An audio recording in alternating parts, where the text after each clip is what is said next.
Kita nyo na guys, ganito nila ginagawa ang flood control. Yan. Kitang-kita naman, napakatabang ng semento, walang bakal.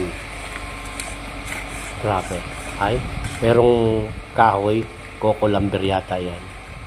Ito yung tipong flood control na nakukuhit. Yung parang pulburon. Yan. Kunting ulan lang yan. Iaanod niya ng ulan. Lalo pag may baha. Diba? Kaya hindi ka magtataka na nawawas out lahat ng kanilang flood control. Ay parang pulburon, di ba? Ganyan lang ang kanilang ginagawa. Isipin nyo naman, 1 billion per kilometer.